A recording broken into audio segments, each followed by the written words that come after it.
sleep study.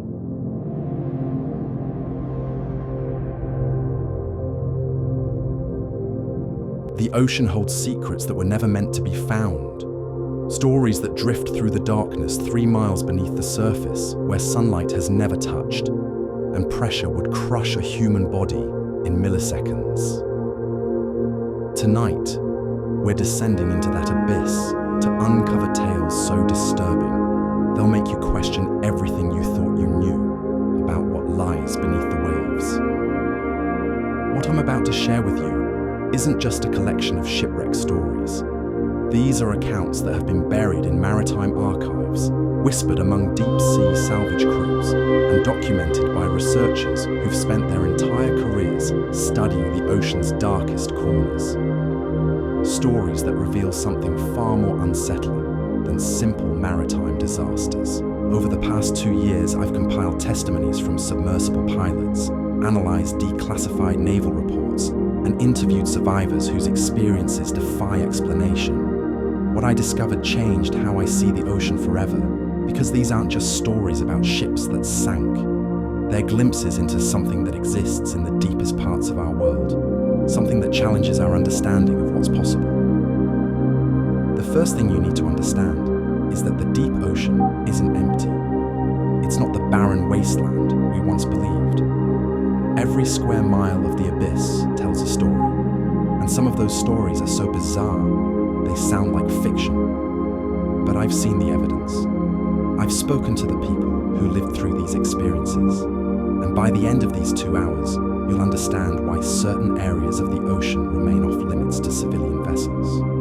Let me paint you a picture of what we're dealing with. The Mariana Trench alone could swallow Mount Everest and still have room for the Empire State Building stacked on top. The pressure down there exceeds 1,100 times what we experience at sea level. The temperature hovers just above freezing. No natural light penetrates that depth. It's an alien world that exists on our own planet, and it's filled with wrecks that tell impossible stories. Tonight we're going to explore 7 different incidents that occurred in these depths, each one documented, each one verified, and each one absolutely terrifying in its own unique way. We'll start with the discovery that changed everything we thought we knew about deep-sea exploration, then work our way through increasingly disturbing accounts that will leave you questioning what else might be lurking in the unexplored 95% of our oceans. But before we dive in, I need to set some ground rules. What you're about to hear isn't entertainment. These are real events that happen to real people. Some of the details are graphic, some of the implications are deeply unsettling, and some of the evidence suggests things that our current understanding of marine biology simply cannot explain. The first story takes us to coordinates that I cannot share publicly.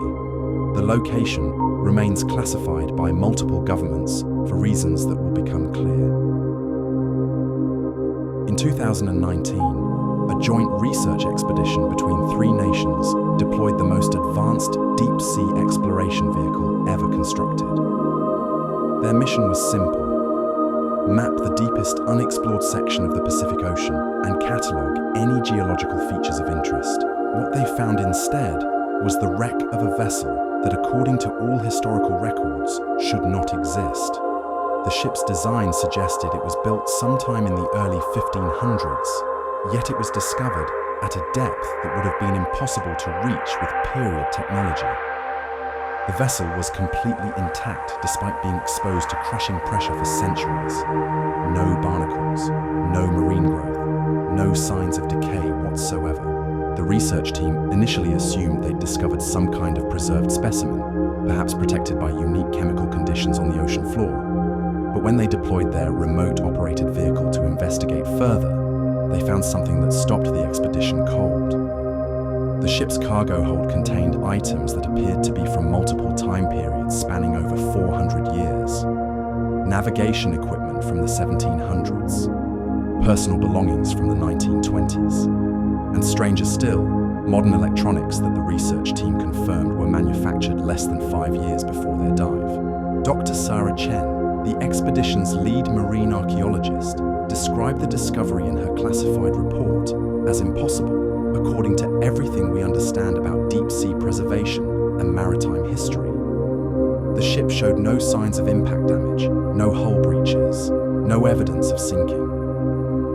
It was as if someone had simply placed a perfectly preserved vessel on the ocean floor and filled it with artifacts from across 4 centuries.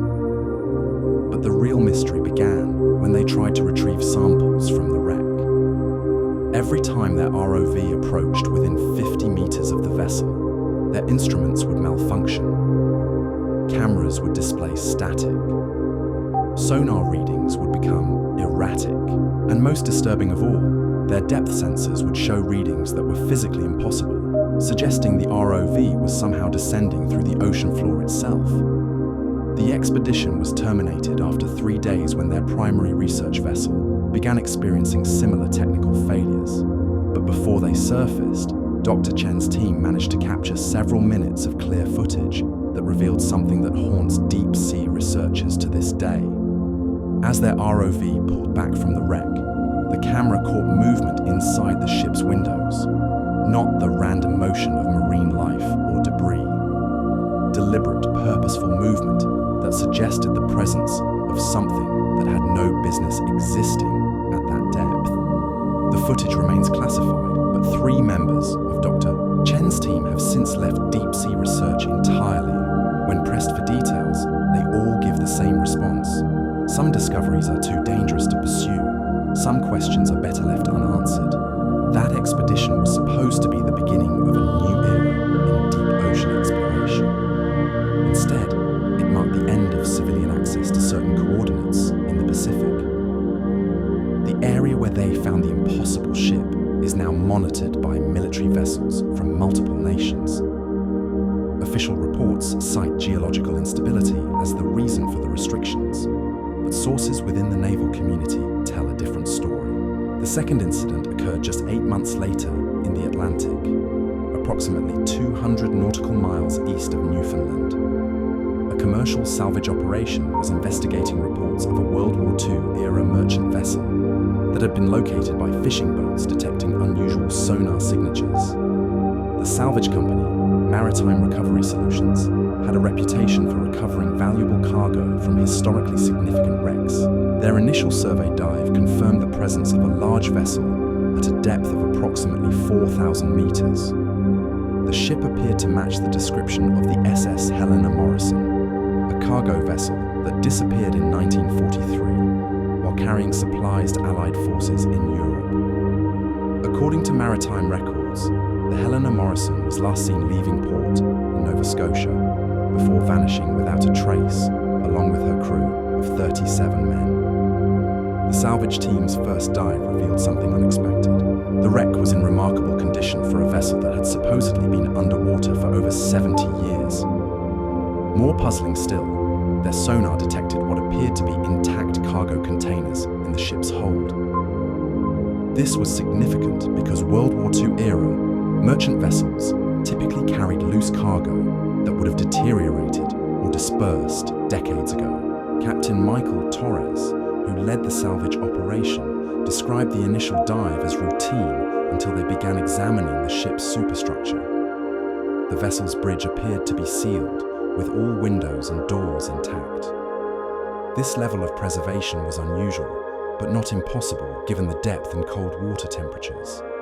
However, when they used cutting equipment to access the bridge, they discovered something that violated every principle of deep-sea preservation. The ship's interior was completely dry, not damp from decades of water infiltration, not filled with sediment and marine growth, completely dry as if the vessel had sunk yesterday. The bridge equipment was functional. Charts were still spread across the navigation table. Personal belongings remained exactly where crew members had left them. And most impossibly, the ship's logbook contained entries dated just 3 weeks before the salvage team's arrival. The final entry in the logbook, written in a hand that matched earlier entries from 1943, simply read, "Something is following us from below. We cannot surface. We cannot descend. God help us all." Captain Torres immediately ordered his team to abort the dive and surface. But as their submersible began its ascent, they encountered something that still keeps him awake at night.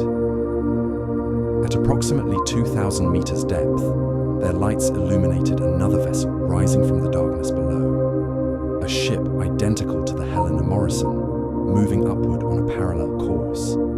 The second ship maintained perfect formation with their submersible for nearly 20 minutes before disappearing into the depths. When Torres's team reached the surface and checked their instruments, they discovered something that made no sense.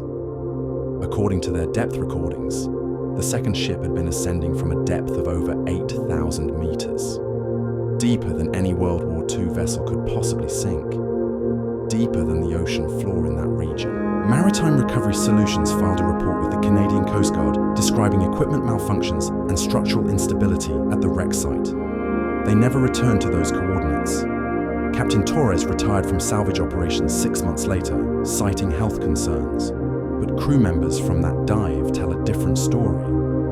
They speak of receiving radio transmissions during their ascent, distress calls from the Helena Morrison, broadcast on frequencies that had been out of use since 1943, messages requesting assistance from vessels that had been responding to the ship's final Mayday call over 70 years ago. The third story takes us to the Mediterranean, where researchers studying ancient trade routes made a discovery that challenges our understanding of both maritime history and the nature of deep sea preservation. In early 2020, a team from the International Institute of Maritime Archaeology was conducting surveys near Crete when they detected what appeared to be a Roman-era vessel at an unprecedented depth. Dr. Elena Vasquez, the project's lead researcher, had spent 15 years studying ancient Mediterranean shipwrecks. She was familiar with the typical preservation patterns of vessels from different historical periods. Roman ships, she knew, were typically found in relatively shallow coastal waters where they had run aground or been sunk during storms. Finding one at a depth of over 5,000 meters was historically impossible. The initial survey suggested they had discovered something truly remarkable. The vessel appeared to be a Roman grain ship, possibly from the 2nd or 3rd century CE, based on its size and construction. These massive cargo vessels were the backbone of Rome's maritime trade network, capable of carrying enormous quantities of grain from Egypt to feed the empire's growing population. But as Dr. Vasquez's team began detailed documentation of the wreck, they encountered anomalies that defied explanation. The ship's cargo hold contained amphorae, the large ceramic containers Romans used to transport wine, oil, and other liquids. This was expected. What wasn't expected was that many of these containers appeared to be intact and sealed. After carefully retrieving several amphorae for analysis, the research team made a discovery that stopped their expedition entirely. The containers weren't filled with wine or oil as expected. They contained perfectly preserved scrolls written in Latin, describing events that occurred centuries after the fall of the Roman Empire. Documents that referenced the Crusades, the Black Death, the Renaissance, and even more recent historical events. One scroll, written in the same hand as clearly ancient documents found elsewhere in the cargo hold, contained detailed descriptions of the 1918 influenza pandemic. Another described the construction of the Suez Canal with technical precision that wouldn't have been available to ancient Roman engineers. Most disturbing of all, several scrolls contained what appeared to be prophecies describing events that have not yet occurred. Dr. Vasquez ordered her team to carefully catalogue and preserve these documents while continuing their survey of the wreck. But as they worked, they began to notice something that challenged their fundamental understanding of underwater archaeology. The ship was changing, not dramatically, but subtle alterations that became apparent when comparing photographs taken days apart. Cargo containers that had been sealed were found open. Scrolls that had been documented in specific locations were discovered in different parts of the ship. Most unsettling of all, new amphorae appeared to be materializing in areas of the cargo hold that had previously been empty. The research team's underwater cameras captured time-lapse footage showing these changes occurring over the course of several hours. The expedition was suspended when Dr. Vasquez's team discovered something that violated every principle of archaeological science. In the ship's navigation area, they found a chart showing the Mediterranean Sea with modern political boundaries clearly marked. The chart was drawn on papyrus using period-appropriate inks and techniques, but it depicted the world as it exists today, complete with countries that didn't exist until the 20th century. More disturbing still, the chart contained annotations in Latin describing the locations of shipwrecks that hadn't been discovered yet. Wrecks that Dr. Vasquez's team would later confirm existed exactly where the ancient chart indicated they would be found. The documents and artifacts recovered from the Mediterranean site remain in secure storage at an undisclosed location. Dr. Vasquez has since focused her research on coastal archaeology, avoiding deep water sites entirely. When asked about her decision to abandon deep-sea research, she provides only one explanation. Some knowledge comes with a price that's too high to pay. The fourth incident brings us to the Indian Ocean, where a routine deep-sea mining survey uncovered something that forced 3 governments to classify an entire region as off-limits to civilian vessels. In late 2020, Oceanic Resource Extraction, a multinational mining consortium, was conducting preliminary surveys for potential deep-sea mining operations in international waters approximately 1,000 kilometers southwest of Australia. Their survey vessel, the MV Deep Prospector, was equipped with the most advanced seafloor mapping technology available. The operation was expected to be routine, map the ocean floor, analyze sediment composition, and identify areas suitable for mineral extraction. What they found instead was evidence of human activity at depths where human presence should be impossible. The first anomaly appeared on their seafloor mapping systems as geometric patterns that suggested artificial construction. Initial analysis indicated the presence of what appeared to be roads or pathways carved into the ocean floor at a depth of nearly 6,000 meters. These patterns extended for several kilometers in perfectly straight lines, intersecting at right angles to form a grid that resembled an ancient city layout. Dr. James Morrison, the expedition's chief geologist, had seen similar patterns in satellite imagery of archaeological sites on land. But finding such structures at crushing depths in the middle of the ocean challenged everything he understood about human maritime capabilities throughout history. No ancient civilization had possessed the technology to construct anything at such depths. The mining consortium deployed their most advanced ROV to investigate the anomalous structures. What they discovered defied explanation.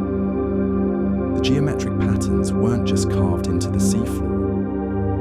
They were paved with stones that appeared to have been precisely cut and fitted together. The construction showed evidence of advanced engineering techniques that wouldn't be out of place in a modern city. But the real shock came when their ROV detected artificial lighting coming from beneath the stone pathways. Not bioluminescence from deep-sea organisms, electric lighting that pulsed in regular patterns, as if following some kind of systematic schedule. The lights were clearly artificial, showing color spectrums that don't occur naturally in deep ocean environments. As their ROV followed one of the illuminated pathways, it led to what could only be described as a plaza or gathering area. The space was approximately 200 meters across, surrounded by what appeared to be the foundations of large structures. And scattered throughout this underwater plaza were objects that stopped the mining operation cold. Vehicles. Not ancient chariots or carts that might be explained by some unknown historical civilization. Modern vehicles that appear to be from multiple time periods spanning the past century. The ROV's cameras captured clear images of automobiles from the 1930s, military vehicles from World War II, and even what appeared to be more recent civilian cars and trucks. All of these vehicles showed signs of deliberate placement rather than random sinking. They were arranged in neat rows, as if parked in some kind of underwater lot. More disturbing still, many of them appeared to be in perfect condition, despite being exposed to crushing pressure and corrosive seawater. Dr. Morrison ordered his team to document everything they could before reporting their discovery to the appropriate authorities. But as their ROV continued its survey, they encountered something that ended the operation immediately. Moving through the plaza area were figures that their cameras couldn't quite focus on properly. Humanoid shapes that seemed to shift and blur whenever the ROV's lights illuminated them directly. The figures appeared to be engaged in some kind of purposeful activity, moving between the vehicles and structures with obvious intelligence and coordination. But every attempt to capture clear footage resulted in static interference or image distortion that made detailed analysis impossible. The mining consortium immediately suspended operations and reported their discovery to the Australian Maritime Safety Authority. Within 48 hours, the area was declared a restricted zone for reasons of navigational safety. Military vessels from 3 nations now maintain a continuous presence in the region, and all civilian traffic is diverted around coordinates that officially contain unstable geological formations. The footage and data collected by the Deep Prospector remain classified. Dr. Morrison has since left deep sea research and now works exclusively on terrestrial geological surveys. When pressed for details about what his team discovered, he offers only one comment: some places in the ocean are inhabited and we're not welcome there. These 4 incidents represent just the beginning of what we've uncovered. Each discovery has been more disturbing than the last, revealing a pattern of impossible preservation, temporal anomalies, and evidence of intelligence existing in places where nothing should be able to survive. But what we've discussed so far pales in comparison to what happened in the Arctic Ocean just 6 months ago. The next story will challenge everything you think you know about what's possible in the deepest parts of our world. It involves a research station that vanished without a trace, a rescue operation that found something impossible, and evidence that some areas of the ocean exist outside the normal flow of time itself. The Arctic incident began with what should have been a routine ice monitoring station deployment. In March of 2023, the International Arctic Research Consortium established Station Echo 7 on a massive ice shelf approximately 400 kilometers north of Alaska. The station's mission was straightforward: monitor ice thickness, ocean temperature, and current patterns as part of ongoing climate research. Station Echo 7 was equipped with the most advanced deep water monitoring equipment available.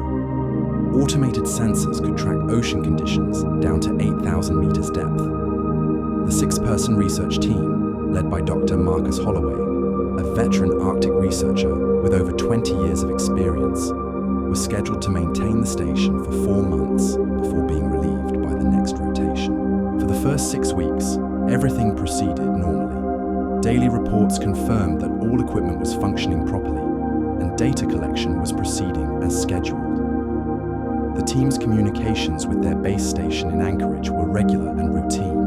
Nothing in their transmissions suggested any problems or unusual discoveries.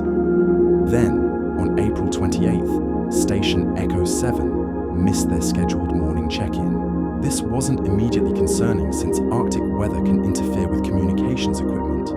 But when they failed to respond to repeated contact attempts over the following 48 hours, rescue protocols were activated. The Coast Guard icebreaker Sentinel was dispatched to investigate.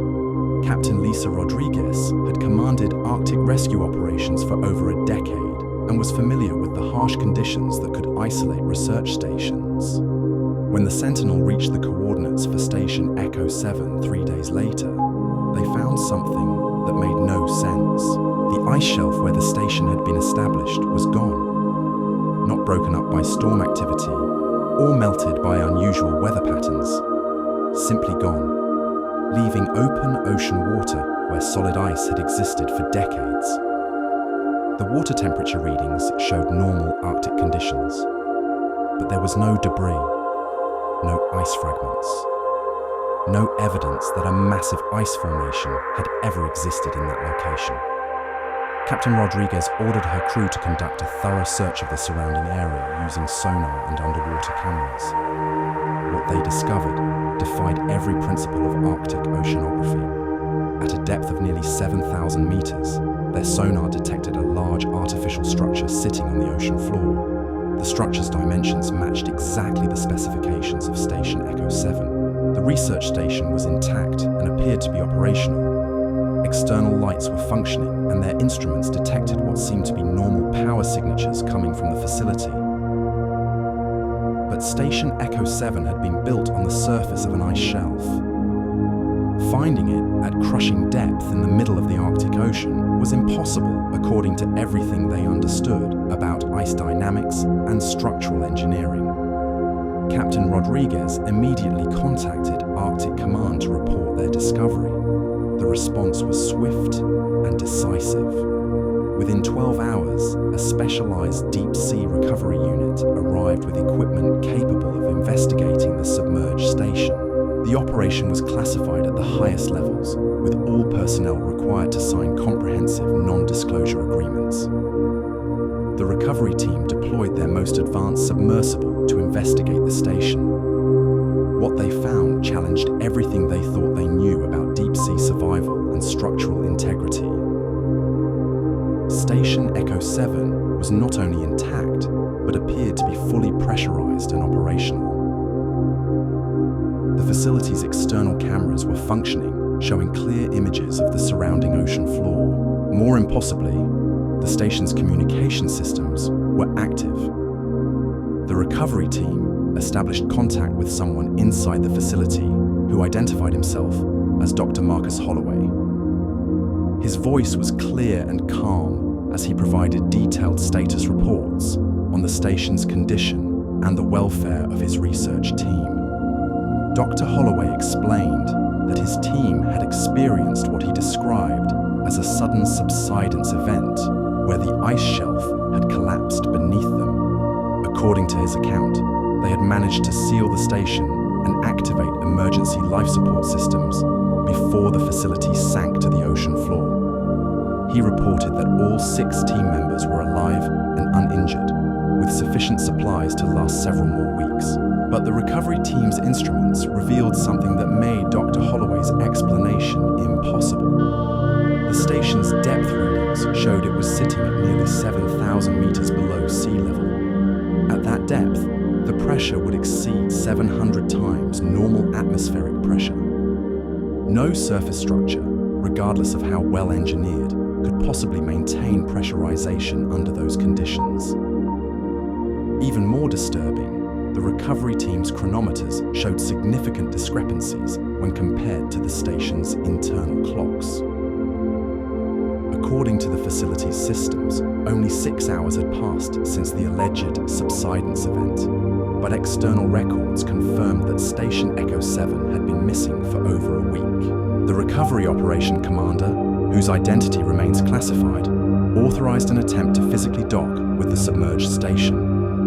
As their submersible approached the facility's airlock, they received increasingly detailed communications from Dr. Holloway's team. The researchers inside described their situation with technical precision, providing data on structural integrity, life support capacity, and emergency procedures. But when the recovery team finally achieved physical contact with the station, they discovered something that ended the operation immediately.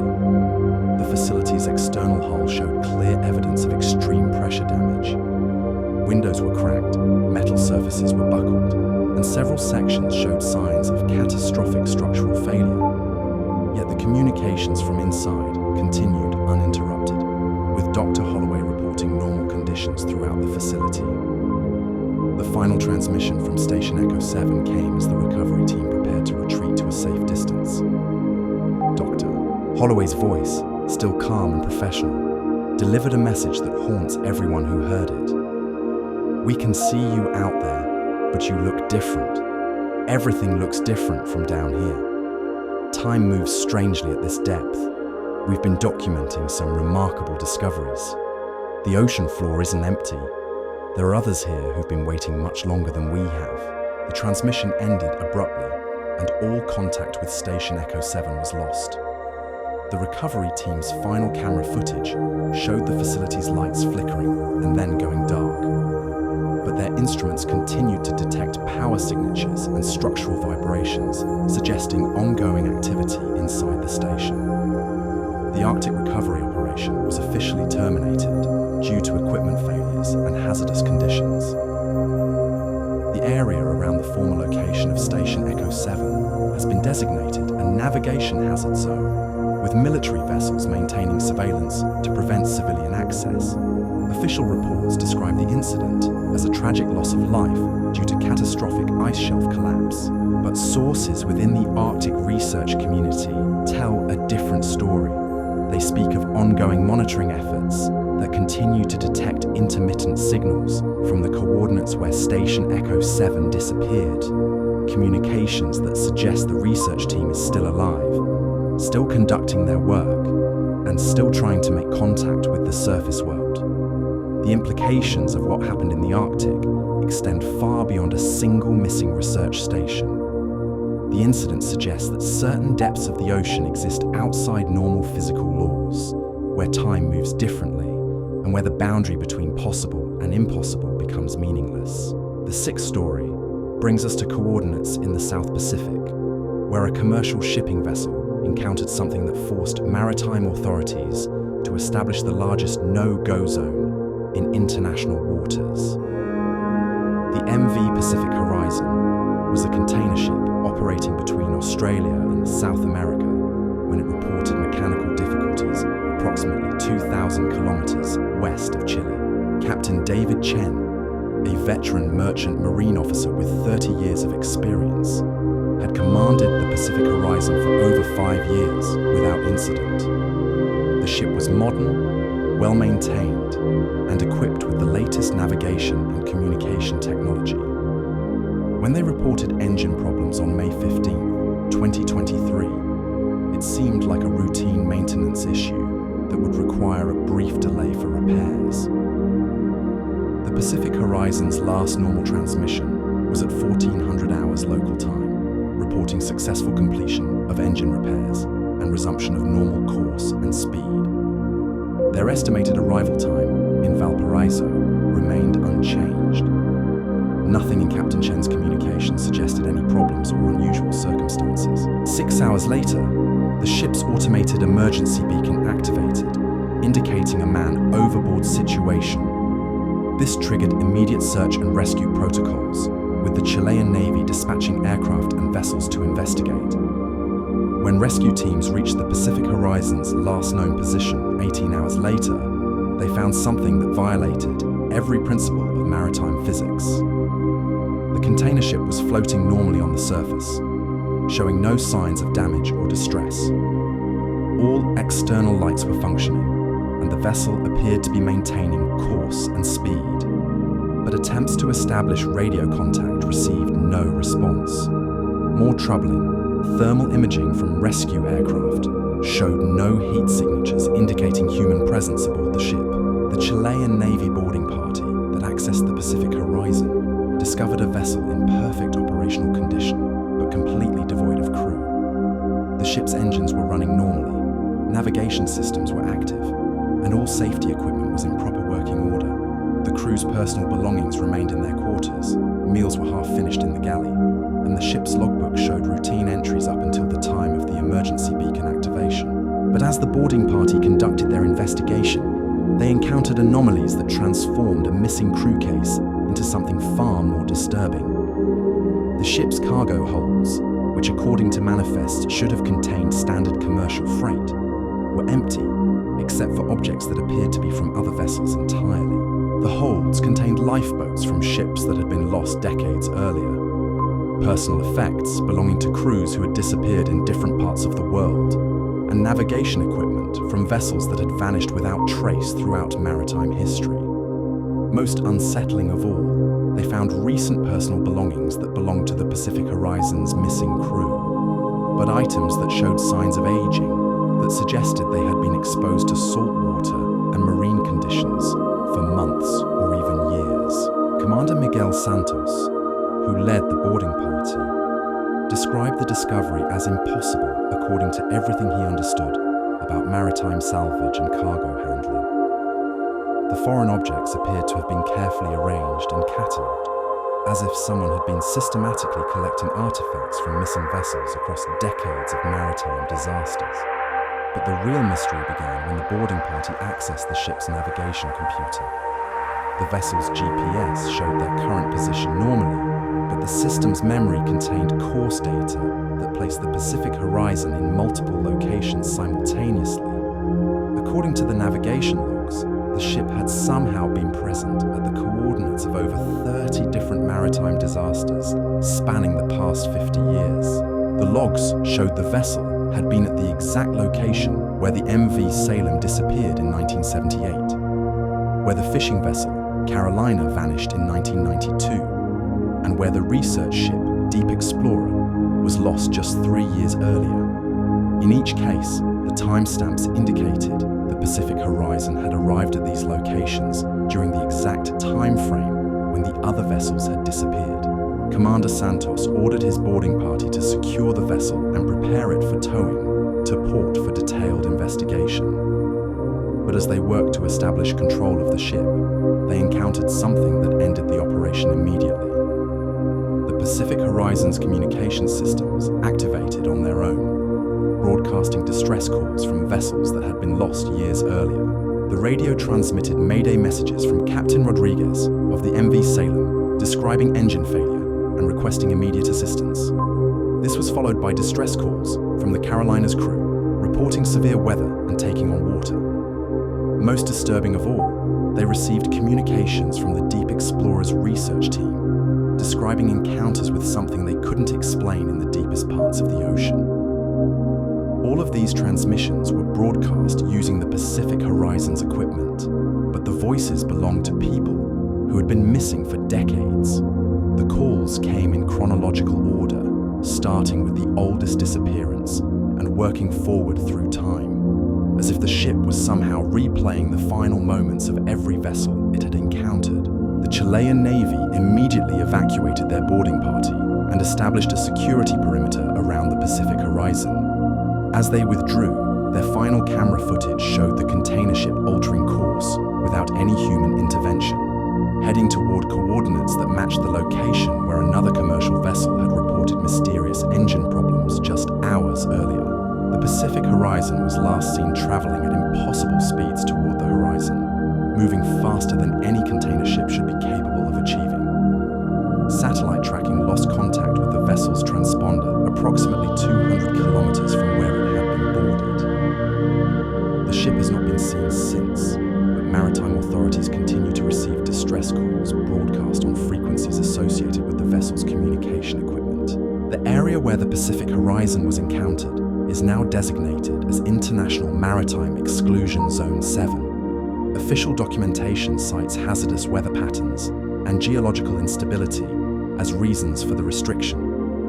But shipping companies operating in the South Pacific have quietly rerouted their vessels to avoid the entire region, despite the significant increases in fuel costs and travel time. The seventh and final story I'm sharing tonight took place in the North Atlantic at coordinates that hold special significance in maritime history. In August of 2023, a joint expedition between the Woods Hole Oceanographic Institution and the National Geographic Society was conducting a detailed survey of the Titanic wreck site using new imaging technology designed to create the most comprehensive documentation of the disaster site ever attempted. Dr. Robert Ballard, the oceanographer who originally discovered the Titanic in 1985, served as senior advisor for the expedition. The team was using advanced autonomous underwater vehicles capable of capturing ultra-high resolution imagery and three-dimensional mapping data.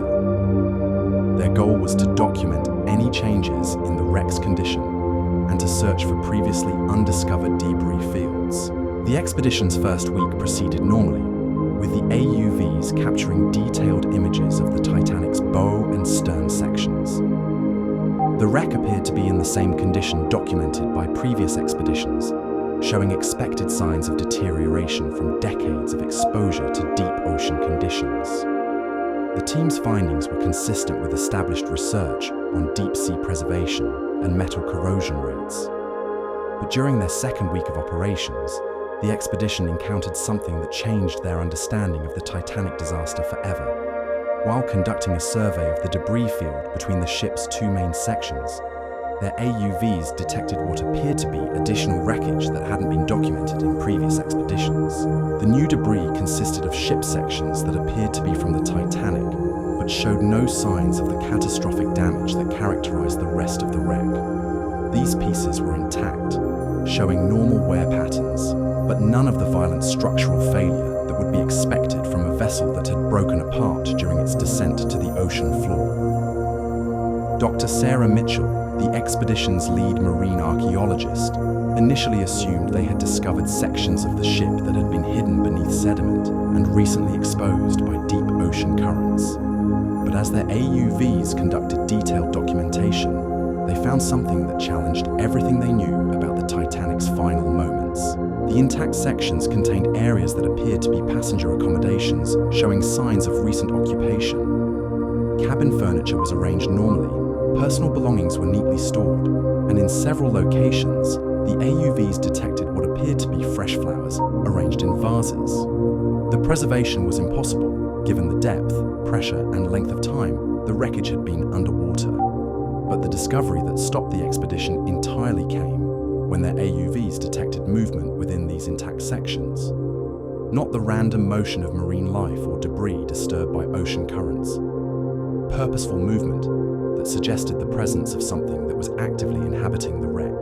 The expedition's high-definition cameras captured footage of figures moving through the preserved sections of the ship. These figures appeared to be dressed in period-appropriate clothing from 1912, moving through the wreckage as if the ship was still operational. The images were clear enough to show individual faces, many of which match photographs of Titanic passengers and crew members who had been lost when the ship sank. Dr. Ballard ordered the immediate suspension of all AUV operations and called for emergency consultation with maritime authorities. The footage was transmitted to surface vessels for analysis, but experts who reviewed the images could offer no explanation for what the cameras had recorded. The figures in the wreckage appeared to be engaged in normal shipboard activities. Passengers walked through corridors, crew members performed routine duties, and in the ship's dining areas, people appeared to be sharing meals together. All of this was taking place at a depth of nearly 4,000 meters in water temperatures just above freezing, under pressure that would instantly crush any human being. Most disturbing of all, some of the figures appeared to notice the AUVs documenting their activities. Several individuals looked directly into the cameras and seemed to wave or gesture in acknowledgement. The expedition's final piece of footage showed a group of passengers gathered around one of the AUVs, as if examining this strange visitor to their underwater world. The Titanic expedition was officially terminated due to equipment malfunctions and adverse weather conditions. All footage and data collected during the survey remain classified by mutual agreement between the participating institutions and government maritime agencies. The expedition members have since signed comprehensive, non-disclosure agreements regarding their discoveries. Dr. Ballard has since retired from active deep-sea research and declined all requests for interviews about the 2023 Titanic expedition. When pressed for comment, he offers only one statement: some mysteries are meant to remain mysteries, and some places in the ocean should be left undisturbed. The wreck site of the Titanic now falls under enhanced maritime protection protocols that restrict unauthorized access to the area. Official documentation cites the need to preserve the site's historical integrity and protect it from commercial exploitation. But sources within the oceanographic research community speak of ongoing monitoring efforts that continue to detect unexplained activity at the wreck site. These 7 incidents represent just a fraction of the documented evidence suggesting that our oceans contain mysteries that challenge our understanding of reality itself. Each discovery has been more disturbing than the last, revealing a pattern of impossible preservation, temporal anomalies, and evidence of continued existence in places where life should be impossible. But what makes these stories truly terrifying isn't just what they reveal about specific locations in our oceans, it's what they suggest about the nature of deep water itself, and the possibility that certain depths exist outside the normal flow of time and physics. The evidence points to something that most of us would prefer not to consider, that the deepest parts of our world may be home to forms of existence that operate according to rules we cannot comprehend.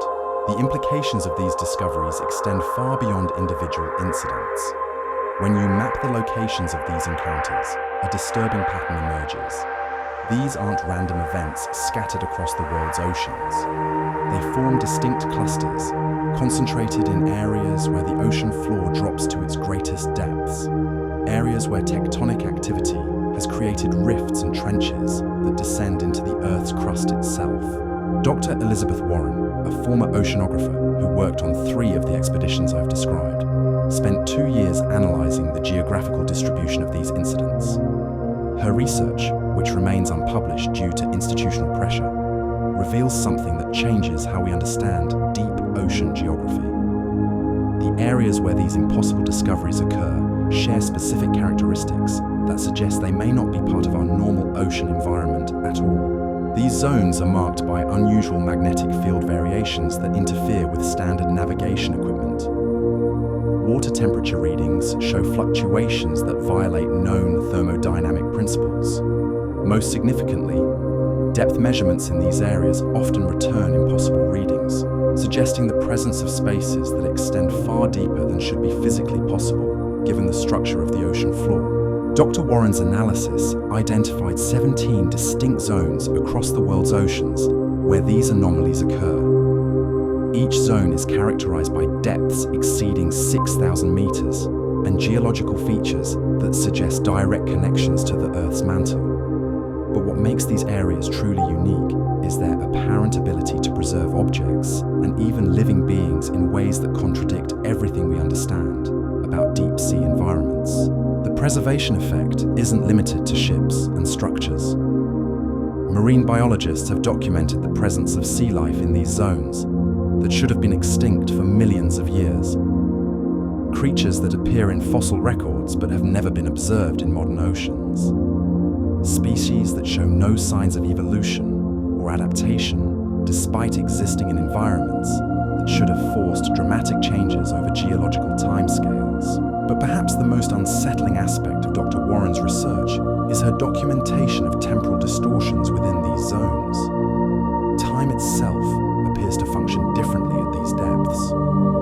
Objects and beings that enter these areas seem to become disconnected from the normal flow of temporal progression. This would explain how ships from different centuries can exist simultaneously in the same location, and how crews that disappeared decades ago can continue to function as if no time has passed. The 8th incident I'm about to describe provides the clearest evidence yet of these temporal anomalies. It involves a research mission that was designed to study one of these zones directly, and the results changed everything we thought we knew about the nature of time itself. In September of 2023, the European Deep Ocean Research Consortium launched Project Kronos, the most ambitious deep-sea investigation ever attempted. Their target was a zone in the mid-Atlantic ridge where previous expeditions had reported significant anomalies. The project's goal was to establish a permanent monitoring station at maximum depth to study the environmental conditions that seemed to enable impossible preservation. The expedition was led by Dr. Klaus Weber, a German physicist who specialized in temporal mechanics and had spent 15 years developing theories about time dilation in extreme gravitational fields. Dr. Weber believed that the crushing pressure at maximum ocean depth might create conditions similar to those found near black holes, where time moves at different rates relative to surface observers. Project Kronos deployed the most advanced deep-sea habitat ever constructed. The facility, designated Deep Station Alpha, was designed to house a crew of 4 researchers for up to 6 months at depths approaching 8,000 meters. The station was equipped with atomic clocks synchronized to surface time, allowing precise measurement of any temporal variations that might occur at depth. The initial descent to the target zone proceeded normally, with regular communications between Deep Station Alpha and surface control. Dr. Weber's team reported successful deployment at maximum depth, and confirmed that all systems were functioning within normal parameters. Their first week of research produced data that confirmed many of Dr. Weber's theoretical predictions about pressure effects on temporal flow. But during their second week of operations, the research team began reporting observations that didn't align with any known physics. Their instruments detected the presence of other structures in the immediate vicinity of their station. Large artificial constructs that appeared and disappeared without warning, as if phasing in and out of existence. Dr. Weber described these structures as resembling deep-sea installations similar to their own, but showing design characteristics that suggested they had been built using technology far more advanced than anything currently available. Some appeared to be research stations like Deep Station Alpha. Others looked like underwater cities or industrial complexes that extended far beyond the range of their detection equipment. Most puzzling of all, these phantom structures seemed to exist in the same physical space as Deep Station Alpha without creating any interference or collision. The research team could observe them clearly through their viewports, but their instruments showed no solid matter occupying those coordinates. It was as if multiple versions of the same location existed simultaneously, each operating according to different physical laws. The breakthrough came when Dr. Weber's team realized that their atomic clocks were showing significant drift compared to surface time. Not the minor variations they had expected due to gravitational effects, but major discrepancies that suggested time was moving at a fundamentally different rate at their depth. According to their instruments, they had been at depth for 3 weeks, but surface communications indicated they had been deployed for less than 4 days. This temporal displacement explained the phantom structures. Dr. Weber theorized that their station existed at a depth where multiple time streams converged, allowing them to observe installations from different temporal periods simultaneously. The advanced structures they were seeing might be research stations from the future, existing in the same location but displaced in time. The implications of this discovery were staggering. If Dr. Weber's theory was correct, certain depths of the ocean existed outside normal temporal flow, creating spaces where past, present, and future overlapped. This would explain how ships from different centuries could be found in the same location, and how crews that had disappeared decades ago could continue to exist in a state of temporal suspension. But Project Kronos took a disturbing turn when the research team began detecting communications from the phantom structures. Radio transmissions in languages they couldn't identify, using technology that shouldn't exist. Most unsettling of all, they received messages that appeared to be from future versions of their own research team, describing discoveries and events that hadn't happened yet. The final transmission from Deep Station Alpha came on what the surface control calculated was their 7th day of deployment. Dr. Weber's voice was calm and professional as he delivered his final report. But the content of his message has forced the scientific community to reconsider everything they thought they knew about deep ocean research. We have confirmed the existence of multiple temporal zones at this depth, Dr. Weber reported. The ocean floor isn't a single location, but a convergence point where different versions of reality intersect. We've made contact with research teams from what appear to be alternative timelines, including several versions of ourselves from different temporal streams. The preservation effect we've observed in previous expeditions isn't preservation at all. It's temporal displacement. Objects and beings that enter these zones don't age or decay because they exist outside the normal flow of time. Dr. Weber's final transmission continued. We've been invited to join a research collective that includes scientists from multiple temporal periods. They've been studying these phenomena for what they describe as centuries, though time has different meaning at this depth. We've decided to accept their invitation and continue our research from within the temporal convergence zone. Please don't attempt to retrieve us. We exist here now, and we found something far more important than anything we could discover on the surface. Contact with Deep Station Alpha was lost immediately after this transmission. The station's emergency beacon never activated, and all tracking signals simply disappeared. Search and rescue operations found no trace of the facility or its crew, despite deploying the most advanced deep-sea recovery equipment available. The coordinates where Project Kronos was deployed are now classified as a restricted research zone. Official documentation cites equipment failures and structural collapse as the cause of the mission's termination. But sources within the European Deep Ocean Research Consortium speak of ongoing monitoring efforts that continue to detect signals from the area. These signals suggest that Dr. Weber's team is still active at depth, conducting research in collaboration with entities that exist outside normal temporal flow. The implications of their discoveries have forced governments and research institutions to reconsider humanity's relationship with the deepest parts of our world. The ninth and most recent incident occurred just 3 months ago in the Mariana Trench, the deepest known part of Earth's oceans. A commercial deep-sea mining operation encountered something that has led to the permanent closure of the deepest accessible areas of the trench to all civilian activity. Hadal Industries was conducting preliminary surveys for rare earth mineral extraction in Challenger Deep, the deepest point of the Mariana Trench. Their operation represented the cutting edge of deep-sea mining technology, using remotely operated vehicles capable of functioning at the crushing pressures found at depths exceeding 11,000 meters. The mining survey was expected to be routine, involving systematic mapping of the trench floor and analysis of sediment composition to identify areas suitable for mineral extraction. Hadal Industries had successfully completed similar operations in other deep ocean locations without incident. Nothing in their preliminary research suggested they would encounter anything unusual in the Mariana Trench.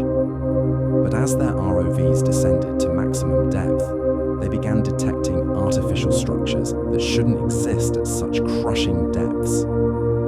Initial sonar readings suggested the presence of large geometric formations on the trench floor that resembled architectural constructions rather than natural geological features. Dr. Amanda Foster, the expedition's chief marine geologist, had spent her career studying deep ocean geology and was familiar with the unusual rock formations that could be found at extreme depths. But what their instruments were detecting didn't match any known geological patterns.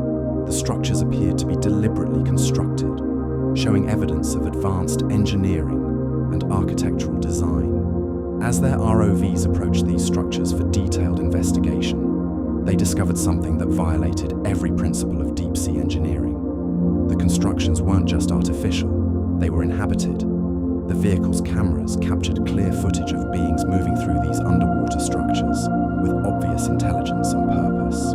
These entities didn't resemble any known form of deep-sea life. They appeared to be humanoid in basic structure but showed adaptations that suggested they had evolved specifically for existence at crushing depths. They moved through the water with ease, showing no signs of the pressure effects that would instantly kill any surface-dwelling creature at such depths. Most disturbing of all, these beings seemed to be engaged in mining activities of their own. The ROV footage showed them extracting materials from the trench floor, using tools and techniques that appeared far more advanced than anything in Hadal Industries' technological arsenal. They had clearly been operating at these depths for an extended period, possibly decades or even centuries. Dr. Foster immediately ordered her team to maintain distance from the inhabited structures while documenting everything they could observe. But as their ROVs conducted surveillance, they encountered something that ended the operation immediately. The entities below had noticed their presence and were responding in a coordinated fashion. Groups of these beings began approaching the ROVs with obvious curiosity, but also clear territorial behavior. They didn't attack the vehicles, but they made it unmistakably clear that the mining operation was not welcome in their domain. Several of the entities appeared to be communicating with each other, using complex gesture systems and what looked like technological devices integrated into their bodies. The final footage from the Hadal Industries expedition showed dozens of these beings surrounding their ROVs in what could only be described as a diplomatic gesture. They seemed to be attempting to communicate, using patterns of movement and light displays that suggested sophisticated intelligence. But the message was clear: the deepest parts of the ocean were already claimed. Hadal Industries immediately terminated their operation and withdrew all equipment from the Mariana Trench. Within 72 hours, the entire Challenger Deep area was declared a protected marine sanctuary, with access restricted to authorized scientific research only. The speed of this designation, which normally takes years of bureaucratic review, suggests government involvement at the highest levels. The footage and data collected by Hadal Industries remain classified under international maritime protection agreements. Dr. Foster has since left deep sea research entirely and now works exclusively on surface geological surveys. When asked about her decision to abandon deep ocean work, she provides only one explanation. We are not alone in the deepest parts of our world, and we are not the dominant intelligence there. The existence of these entities at the bottom of the Mariana Trench raises questions that challenge our understanding of life on Earth itself. If intelligent beings have evolved to exist at such crushing depths, how long have they been there? What is their relationship to the temporal anomalies we've documented in other deep ocean zones? And most importantly, what do they know about the mysteries we've been uncovering in the abyss? These questions bring us to the final and most disturbing realization about our deep ocean research. We may not be discovering ancient mysteries preserved in the depths. We may be encountering evidence of ongoing civilization that exists parallel to our own, operating according to physical laws that we cannot comprehend, and inhabiting spaces that exist outside our normal understanding of time and reality. The pattern that emerges from all these incidents points to a single, inescapable conclusion. The deepest parts of our oceans are not empty wilderness waiting to be explored. They are inhabited territories belonging to intelligences that have existed there far longer than human civilization has existed on the surface. And our recent incursions into their domain may have consequences that we are only beginning to understand. The evidence we've compiled over these 2 hours points to something that most marine scientists would prefer not to acknowledge. The deep ocean isn't just a repository for shipwrecks and lost vessels. It's an active environment where the boundaries between possible and impossible dissolve under the crushing weight of 3 miles of water above. Each incident I've shared tonight represents a crack in our understanding of reality itself. The impossible ship, with artifacts spanning 4 centuries. The Helena Morrison, maintaining dry conditions at crushing depth. The Roman vessel containing prophecies of events that haven't occurred yet. Station Echo 7, existing in multiple time streams simultaneously. The Pacific Horizon, collecting remnants from maritime disasters across decades of history. But these aren't isolated anomalies. They're symptoms of something far more systematic occurring in the deepest parts of our world. Something that suggests the ocean floor itself might be fundamentally different from what we've assumed.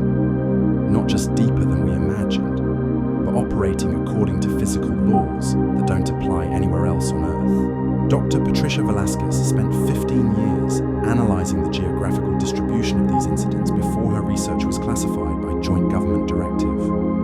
Her work revealed patterns that maritime authorities would prefer remained hidden. The locations where these impossible discoveries occur aren't random. They cluster around specific geological features that share disturbing characteristics. These zones all exist at depths exceeding 6,000 meters, where tectonic activity has created rifts in the ocean floor that descend far deeper than conventional geology suggests should be possible. Sonar mapping of these areas consistently returns readings that violate known principles of seafloor structure, depths that exceed the thickness of the Earth's crust in those regions, spaces that appear to extend into the planet's mantle itself. Dr. Velasquez documented 17 distinct zones across the world's oceans, where these anomalies concentrate. Each location shows magnetic field variations that interfere with navigation equipment in ways that can't be explained by known geological phenomena. Water temperature readings fluctuate wildly, showing thermal signatures that suggest heat sources far below the ocean floor. Most significantly, depth measurements in these areas often return impossible data indicating the presence of spaces that exist beyond the physical boundaries of our planet's structure. But perhaps the most disturbing aspect of Dr. Velasquez's research was her discovery of historical patterns that extend far beyond the modern incidents we've documented. Maritime records dating back to the earliest days of deep ocean exploration contain references to similar encounters. Ships reporting impossible discoveries at crushing depths. Vessels returning from deep water expeditions with cargo that couldn't be explained. Crews describing encounters with preserved structures and intelligent entities in places where nothing should be able to exist.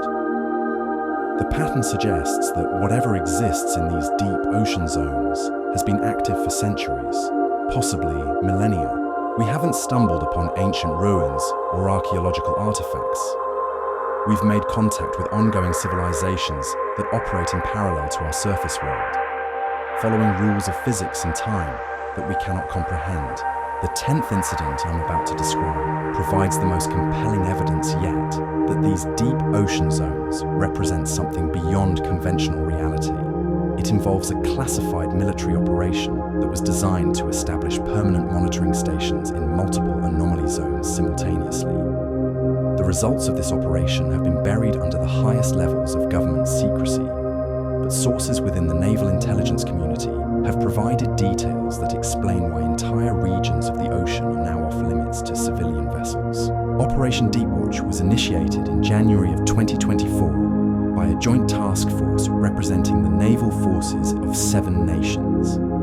The operation's stated goal was to establish a network of automated monitoring stations in deep ocean zones where previous expeditions had reported unusual phenomena. These stations would provide continuous surveillance and data collection to better understand the environmental conditions that seem to enable impossible preservation and temporal anomalies. The operation was commanded by Admiral Sarah Morrison, a veteran deep-sea warfare specialist who had overseen similar classified installations in other sensitive maritime areas. Admiral Morrison's team included specialists in deep ocean engineering, quantum physics, and what official documents describe only as anomalous phenomena research. The task force deployed 12 monitoring stations across 6 different anomaly zones in the Pacific, Atlantic, and Indian Oceans. Each station was designed to operate autonomously at maximum depth for extended periods, transmitting data via secure satellite links to a classified analysis facility. The stations were equipped with the most advanced sensors available, capable of detecting everything from gravitational variations to quantum field fluctuations. For the first month of Operation Deepwatch, the monitoring stations functioned normally, providing detailed environmental data from depths where no permanent installations had ever been deployed. The information they collected confirmed many of the anomalies that previous expeditions had reported: magnetic field variations, thermal irregularities, and depth measurements that defied conventional oceanography. But in late February, the monitoring stations began detecting something that transformed the operation from scientific research into a national security priority. Multiple stations simultaneously recorded the presence of large artificial structures moving through the deep ocean zones. Not stationary installations like the preserved ships we've discussed, but active constructions that appeared to be traveling between different anomaly zones with obvious purpose and coordination. Admiral Morrison's analysis team initially assumed they were detecting previously unknown geological formations, or perhaps large marine life forms that had adapted to extreme depths.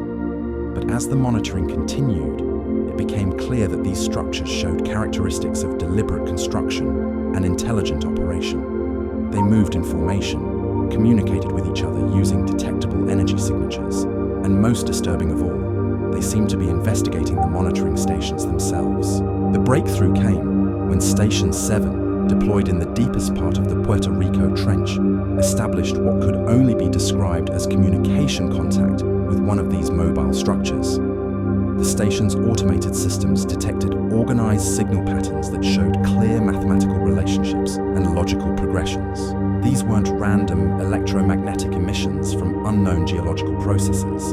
They were structured communications from an intelligence that was attempting to make contact. Admiral Morrison ordered her team to respond using basic mathematical sequences transmitted through the monitoring station's communication array. The response was immediate and sophisticated. The unknown intelligence replied with increasingly complex mathematical concepts, demonstrating understanding of advanced physics and engineering principles that exceeded current human knowledge in several fields. Over the course of 3 weeks, this communication exchange evolved into something resembling a technical consultation. The unknown intelligence provided detailed information about the deep ocean zones, explaining them not as geographical anomalies, but as access points to what they described as parallel dimensional spaces. According to these communications, the zones exist at intersections where multiple versions of reality converge, creating areas where the normal laws of physics become fluid and malleable. The intelligence explained that the preserved ships and structures we've discovered aren't artifacts from our timeline. They're objects that have slipped through dimensional barriers from alternative versions of Earth's history. The impossible preservation occurs because these objects exist in a state of dimensional suspension, protected from normal temporal decay by the unique conditions found at these convergence points. Most significantly, the intelligence revealed that the deep ocean zones have been monitored and maintained by advanced civilizations for thousands of years. These entities exist primarily in the deeper dimensional layers, but occasionally interact with surface reality when circumstances require intervention. The recent increase in impossible discoveries isn't due to improved exploration technology. It's because human deep-sea activities have begun to destabilize the dimensional barriers that keep these zones contained. Admiral Morrison immediately classified this information at the highest levels and requested emergency consultation with government scientific advisors. But before her team could fully analyze the implications of these communications, Operation Deep Watch encountered something that ended the mission permanently. On March 21st, all 12 monitoring stations simultaneously detected massive gravitational disturbances centered on their respective locations. The disturbances weren't coming from above or below the stations. They were emanating from the stations themselves, as if the monitoring equipment had somehow become focal points for dimensional instability. Within hours, the stations began reporting readings that violated known physics. Depth measurements showed them existing at multiple coordinates simultaneously. Temperature sensors detected conditions that ranged from absolute zero to several thousand degrees within the same physical space. Most impossibly, their atomic clocks began showing temporal drift that suggested time was flowing at different rates within each monitoring station. The final transmission from Station 7 came at 1400 hours on March 22nd. The automated message was brief but clear. Dimensional barriers compromised. Reality flux exceeding containment parameters. Initiating emergency protocols. Do not attempt retrieval. We are no longer in your dimensional layer. All contact with the Deep Watch monitoring stations was lost simultaneously. Emergency recovery operations found no trace of the installations at their deployment coordinates. Sonar searches detected no debris, no structural remains, no evidence that the stations had ever existed. The only indication of their former presence was unusual readings from the ocean floor itself, suggesting that the seabed in those locations had been fundamentally altered at the molecular level. Operation Deep Watch was officially terminated due to equipment failures and adverse environmental conditions. All personnel involved in the mission have since been reassigned to surface duties, with comprehensive non-disclosure agreements preventing any discussion of their discoveries. The zones where the monitoring stations were deployed are now designated as restricted military areas, with permanent exclusion zones extending 50 nautical miles in all directions. But sources within the naval intelligence community report that monitoring of these areas continues using remote sensing technology that maintains safe distances from the anomaly zones themselves.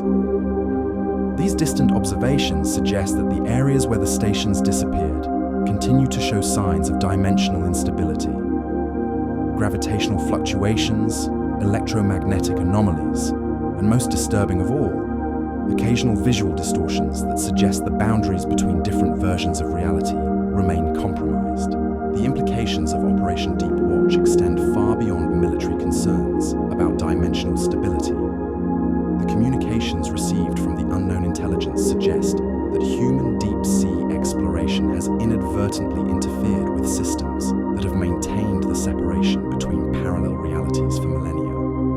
Our attempts to study these anomaly zones may have damaged barriers that prevent different versions of Earth's history from bleeding into each other. This would explain the increasing frequency of impossible discoveries in recent years. Ships from alternative timelines slipping through dimensional barriers. Preserved crews existing in temporal suspension between different versions of reality. Structures that appear and disappear as dimensional boundaries fluctuate. We may not be exploring ancient mysteries. We may be witnessing the collapse of the barriers that keep multiple realities separate. The 11th incident brings us to the most recent and most disturbing discovery of all. Just 6 weeks ago, a routine commercial fishing operation in the Bering Sea encountered something that has forced maritime authorities to evacuate civilian vessels from an area larger than the state of Texas. The incident involves not just impossible preservation or temporal anomalies, but evidence that the dimensional barriers discussed in Operation Deep Watch may be failing on a scale that threatens the stability of reality itself. The fishing vessel, Northern Wind, was operating approximately 300 kilometers northwest of the Aleutian Islands when their sonar detected what appeared to be a massive school of fish at unusual depth. Captain James Rodriguez, who had fished these waters for over 20 years, had never seen readings suggesting such large quantities of marine life at depths exceeding 4,000 meters. The Northern Wind's crew deployed their deep water nets, expecting to bring up a valuable catch from the previously unexplored depths. What they hauled to the surface instead was cargo that stopped commercial fishing operations across the entire Bering Sea. Their nets contained objects that appeared to be personal belongings and ship components from vessels that had been lost throughout maritime history. The catch included items from the SS Yukon, a passenger steamer that disappeared in 1908, navigation equipment from Soviet fishing vessels that vanished during the Cold War, personal effects belonging to crews from commercial ships that had been lost as recently as last year. All of these objects showed no signs of water damage or marine growth, despite having been submerged for periods ranging from months to over a century. Captain Rodriguez immediately contacted the Coast Guard to report his unusual discovery, but as his crew sorted through the impossible catch, they found something that transformed a maritime mystery into an international emergency. Mixed among the artifacts from lost vessels were objects that appeared to be from ships that were currently operating in other parts of the world. The Northern Wind's nets contained recent personal belongings from crew members of active commercial vessels. Items that, according to shipping manifests, should have been aboard ships that were thousands of miles away, operating in completely different oceans. Most disturbing of all, they found identification documents and personal effects belonging to members of their own crew, items that the men insisted they still possessed and had never lost. When Captain Rodriguez's crew checked their personal belongings, they discovered that many items they remembered having were missing from their quarters. But these same objects had been pulled up from the deep ocean, showing signs of aging and saltwater exposure that suggested they had been underwater for months or even years. Somehow, their personal possessions existed simultaneously in two places, in their current possession and at the bottom of the Bering Sea. The Coast Guard boarding party that investigated the Northern Wind found a situation that defied explanation. The fishing vessel's crew was experiencing what could only be described as temporal displacement. Objects that belonged to them existed in multiple states simultaneously. Personal belongings showed different levels of aging and exposure depending on which version was being observed. More disturbing still, the crew members themselves began reporting memories that didn't align with their current experiences. They recalled events that had happened differently, remembered conversations that had taken different forms, and described versions of their recent fishing trips that involved completely different catches and weather conditions.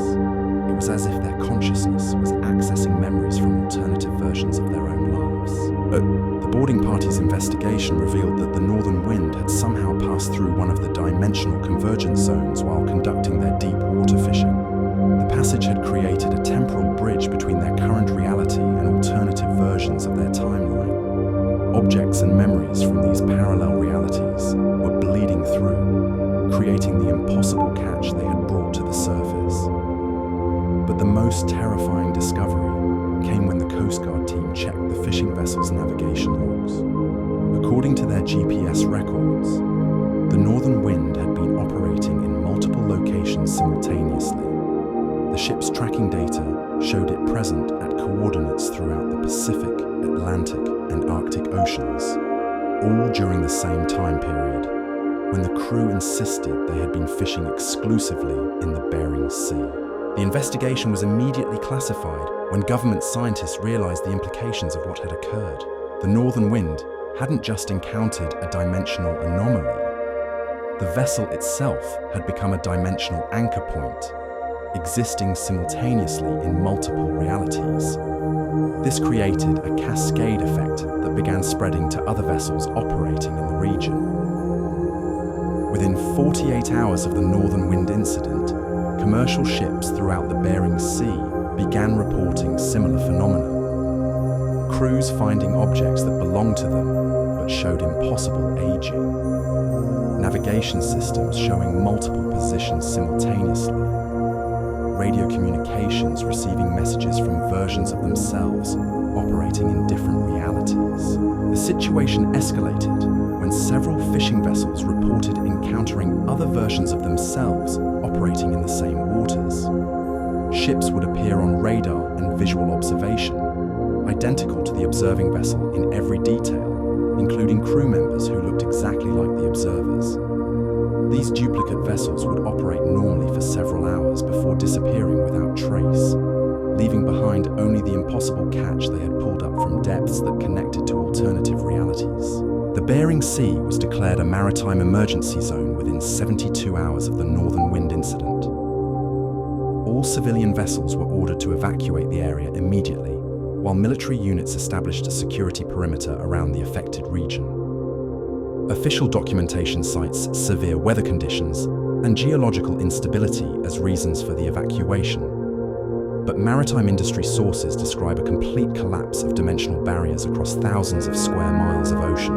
The evacuation revealed the true scale of the dimensional breakdown. As vessels fled the Bering Sea, many reported that their escape routes led them through waters they had never seen before. Ships heading south found themselves in tropical conditions despite GPS readings showing Arctic coordinates. Vessels heading east encountered ice formations in areas that should have been open ocean. Most disturbing of all, several ships reported reaching ports that existed in different configurations than they remembered, with different buildings, different people, and different versions of their own families waiting for them. The dimensional instability that began with the northern wind's impossible catch has continued to spread beyond the initial evacuation zone. Maritime authorities now monitor a region larger than Alaska, where reality itself appears to be unstable. Ships that enter this zone risk becoming anchored in multiple dimensions simultaneously,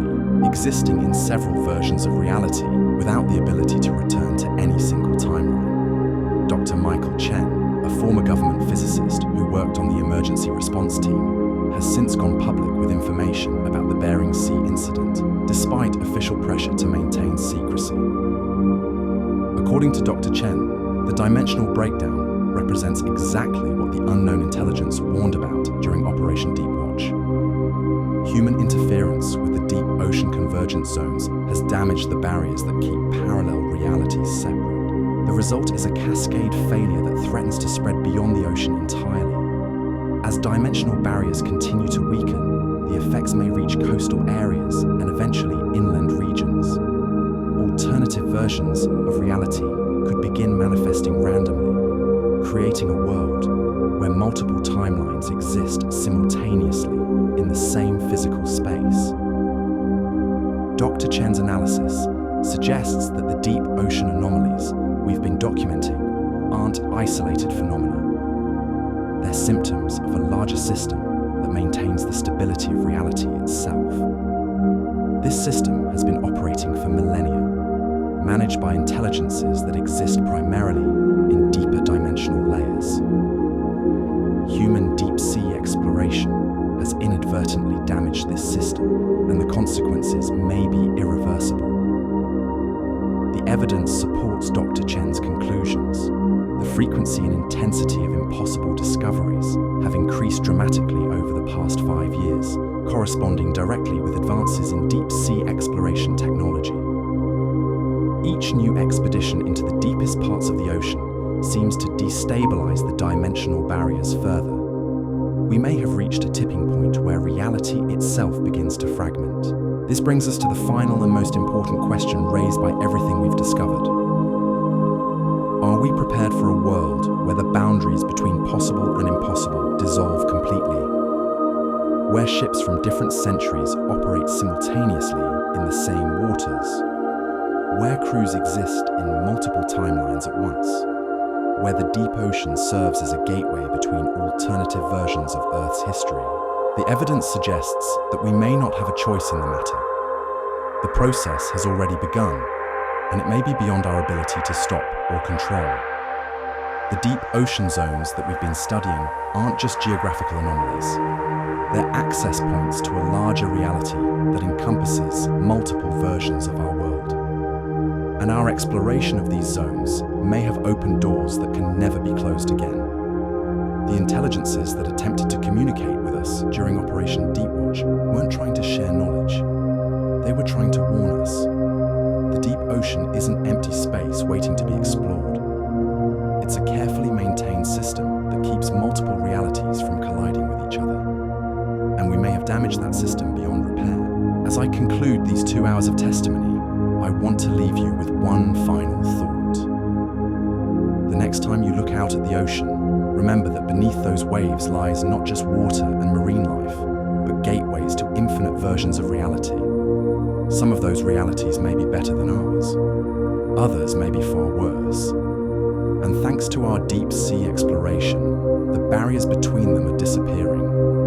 The abyss isn't just looking back at us anymore. It's reaching through dimensional barriers to touch our world directly. And we may have given it the keys to reshape reality according to rules we cannot understand or control. The real question isn't what lies in the deepest parts of our oceans. The question is whether we'll recognize our own world when those depths finally surface.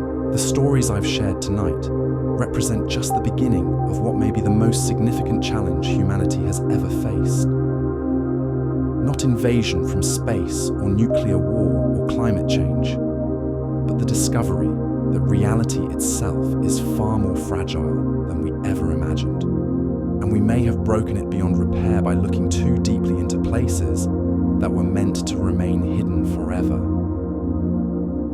The ocean keeps its secrets for good reason. Some doors should never be opened. Some depths should never be explored. And some truths are too dangerous to know. But it's too late for warnings now. The abyss has awakened, and it's bringing all of its impossible realities with it to the surface of our world. What we're witnessing in our modern era isn't just an increase in maritime anomalies. It's the systematic unraveling of the barriers that have kept our reality stable for millennia. The evidence points to something that most governments would prefer their citizens never learn. We live in a multiverse where countless versions of Earth exist simultaneously, separated only by dimensional boundaries that we've been unknowingly weakening with every deep-sea expedition. Dr. Amanda Foster, the marine geologist who fled deep ocean research after her encounter with the entities in the Mariana Trench, spent her final months in the field, analysing patterns that government scientists have since classified beyond top-secret clearance. Her research revealed something that changes everything we thought we knew about the structure of reality itself. The dimensional convergence zones aren't randomly distributed across our oceans. They follow specific patterns that align with what Dr. Foster called temporal ley lines. These are pathways through space-time where the barriers between parallel realities are naturally thinner. Ancient civilizations somehow understood these patterns, which explains why certain maritime trade routes have been consistently dangerous throughout recorded history.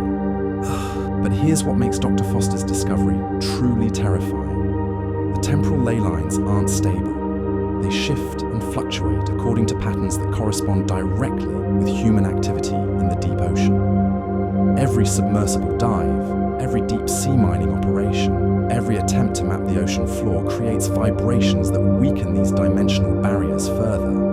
The mathematics are inescapable.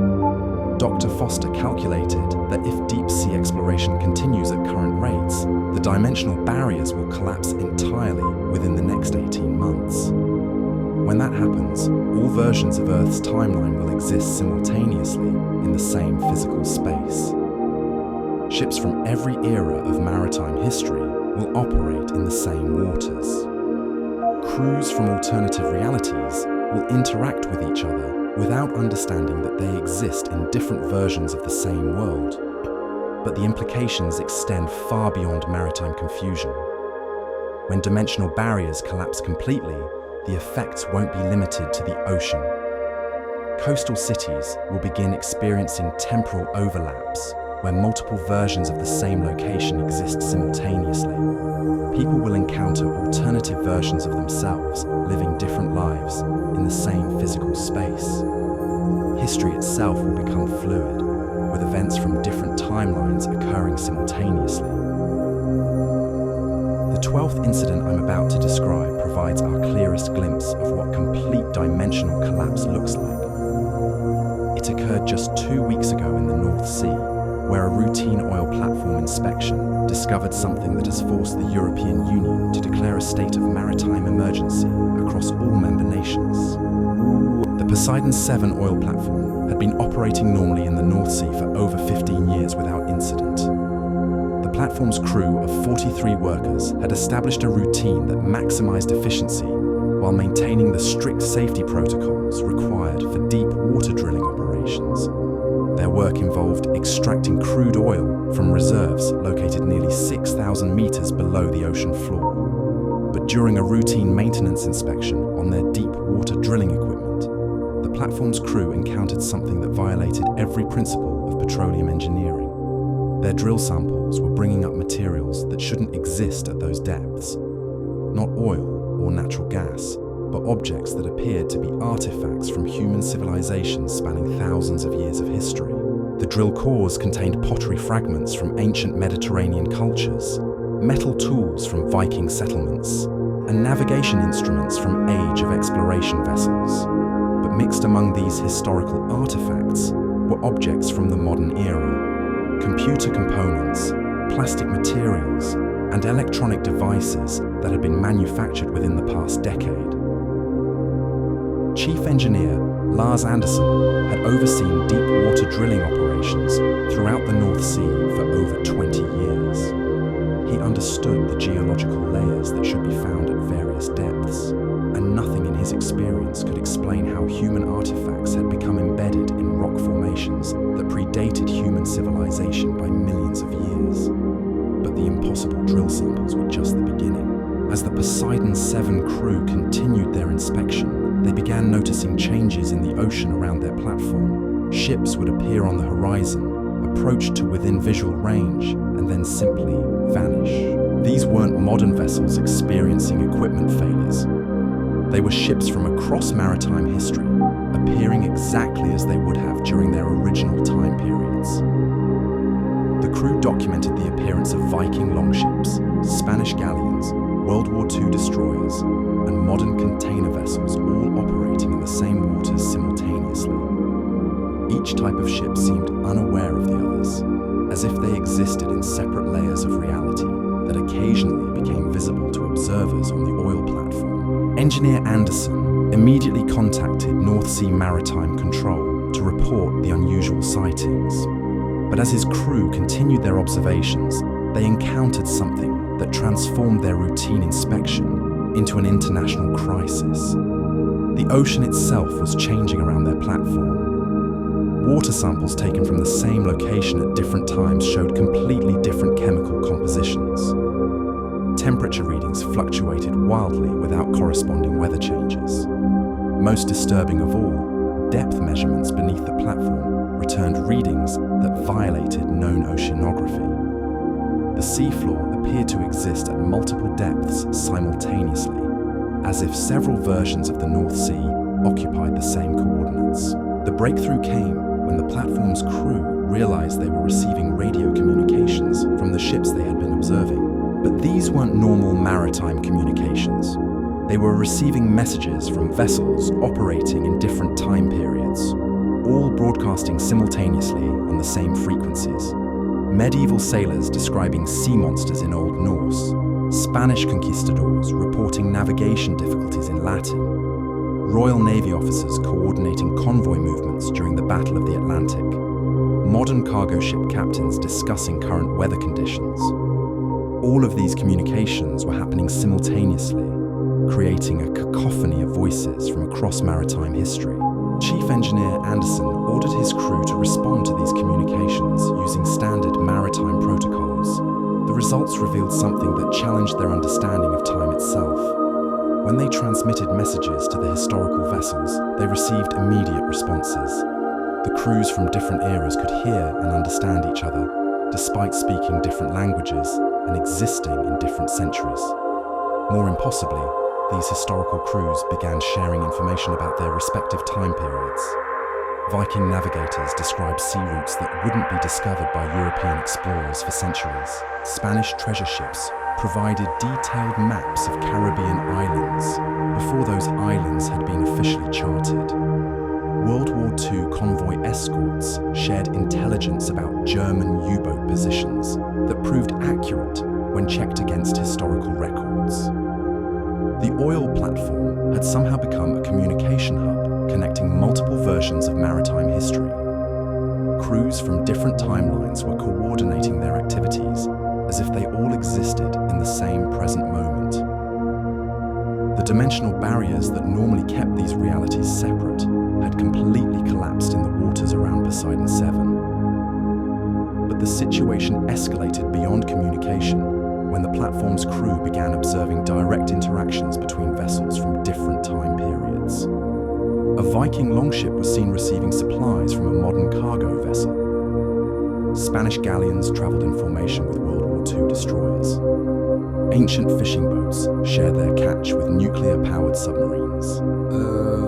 These interactions violated every principle of temporal mechanics, yet they were happening with increasing frequency as the dimensional collapse spread outward from the oil platform's location. The North Sea was becoming a convergence point where all of maritime history existed simultaneously. The European Maritime Safety Agency immediately dispatched emergency response teams to investigate the Poseidon 7 incident. But as rescue vessels approached the oil platform, they encountered the same dimensional instability that had affected the drilling operation. Multiple versions of the rescue ships began appearing, each from different time periods and alternative realities. The rescue operation became a three-dimensional chess game where coordinators had to manage vessels from across maritime history while trying to evacuate the oil platform crew. Ancient sailing ships required wind-powered assistance, while modern vessels operated using satellite navigation systems that showed impossible readings due to temporal interference. The final evacuation of Poseidon 7 took place across multiple timelines simultaneously. Crew members were rescued by vessels from their own era, alternative versions of their lives, and ships from completely different historical periods. Some workers found themselves aboard Viking longships, others were picked up by Spanish treasure galleons, and several were evacuated by submarines that existed in alternative versions of World War II. The oil platform itself disappeared during the final evacuation, not destroyed by any external force, but simply phased out of existence as the dimensional collapse reached critical mass. The structure now exists in multiple realities simultaneously, visible to observers in some timelines, but absent from others. The North Sea incident forced European governments to acknowledge something they had been trying to hide from their populations. The dimensional barriers that maintain reality's stability are collapsing across multiple ocean regions simultaneously. What began as isolated anomalies in the deepest parts of the ocean has spread to continental shelf areas and coastal waters. Maritime traffic throughout European waters has been suspended indefinitely, while emergency response teams attempt to map the extent of dimensional instability. Coastal cities from Norway to Portugal are reporting temporal anomalies where multiple versions of the same locations exist simultaneously. Residents encounter alternative versions of their neighborhoods, meet different versions of their families, and experience events that occur differently in parallel timelines. The European Union has established the Department of Temporal Maritime Affairs to coordinate response efforts across member nations, but sources within this new organization admit privately that they have no effective strategies for dealing with dimensional collapse on this scale.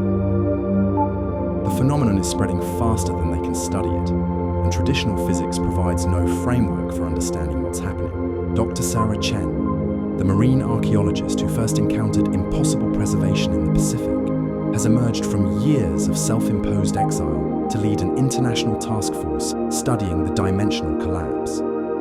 Her research team includes physicists, oceanographers, and specialists in what government documents euphemistically term anomalous phenomena. Dr. Chen's preliminary findings confirm what many researchers have suspected but been afraid to acknowledge. The deep ocean dimensional convergence zones aren't separate anomalies. They're components of a larger system that maintains the stability of space-time itself. This system has been operating for millions of years, managed by intelligences that exist primarily in deeper dimensional layers beyond human perception. Human deep-sea exploration has inadvertently damaged this system by creating vibrations and disturbances that weaken dimensional barriers.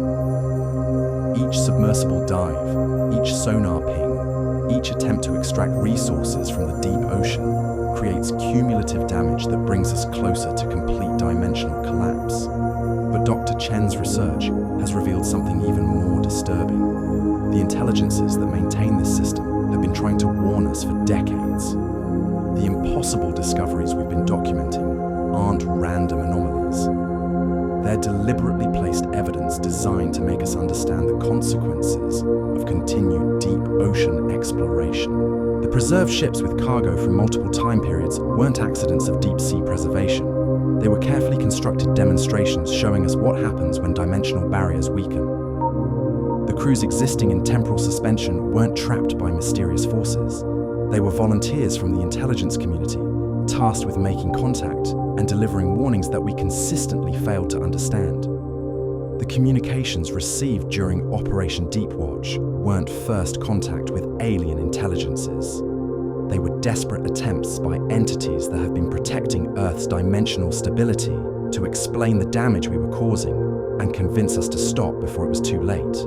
Dr. Chen's analysis of all documented incidents reveals a clear pattern of escalating warnings. Each impossible discovery was more dramatic than the last, designed to force us to acknowledge that our deep-sea activities were threatening reality itself. The entities managing the dimensional barrier system tried everything they could to communicate the danger without directly interfering in human affairs. But we interpreted their warnings as mysteries to be solved rather than urgent messages to be heeded. We responded to each impossible discovery by launching more expeditions, deploying more advanced equipment, and pushing deeper into ocean areas that should have remained undisturbed. Our scientific curiosity overrode our survival instincts. Now we've reached the point that the dimensional management intelligences were trying to prevent. The barrier system is collapsing faster than it can be repaired. Multiple versions of Earth's timeline are beginning to merge into a single chaotic reality where past, present, and future exist simultaneously.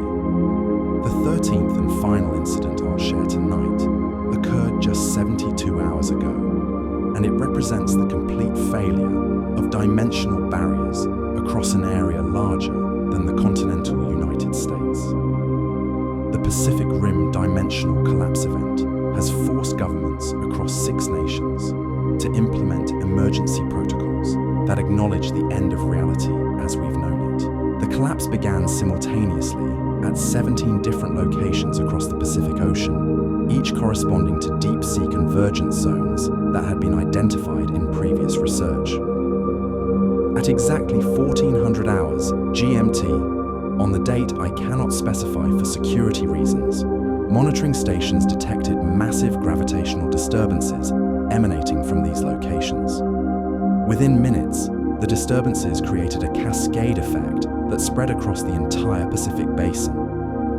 Dimensional barriers that had maintained the separation between parallel realities for millennia collapsed in a matter of hours. The result was the emergence of what researchers are calling a multiversal ocean, where every possible version of Pacific maritime history exists simultaneously. Ships from every era of human civilization now operate in the same waters. Ancient Polynesian voyaging canoes navigate alongside modern aircraft carriers.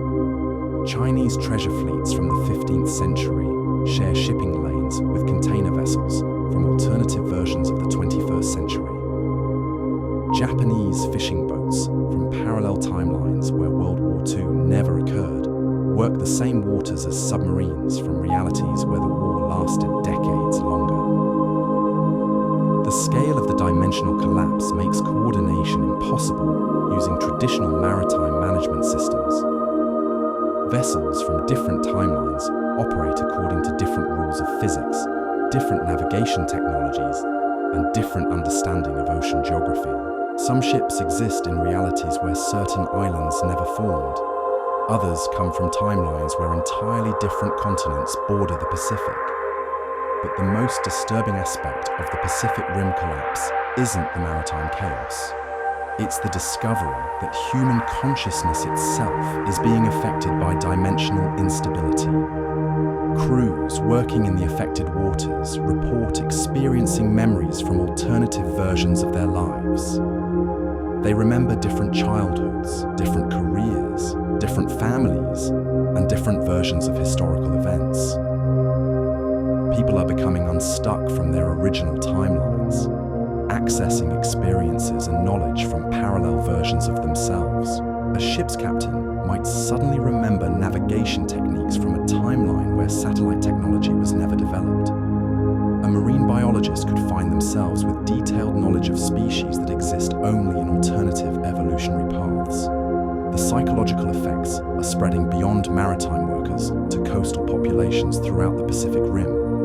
Residents of cities from Tokyo to San Francisco are reporting temporal displacement experiences where they encounter alternative versions of their communities.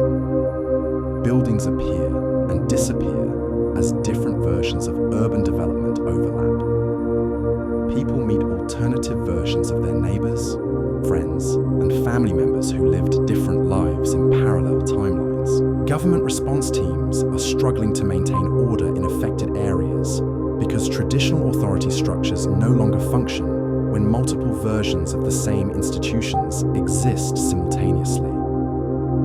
Police departments find themselves coordinating with alternative versions of themselves that developed different procedures and protocols. Military units encounter parallel versions of their own forces that serve governments with different histories and political structures. The dimensional collapse has created what researchers term a multiversal society, where people must learn to coexist with alternative versions of themselves and their communities. But this coexistence is complicated by the fact that different timelines often contain conflicting histories, incompatible social structures, and mutually exclusive versions of reality. Dr. Chen's emergency response team has established communication protocols for managing interactions between different timeline populations, but their efforts are hampered by the fact that some alternative realities contain versions of Dr. Chen herself, who developed completely different theories about dimensional mechanics and recommend contradictory approaches to managing the collapse.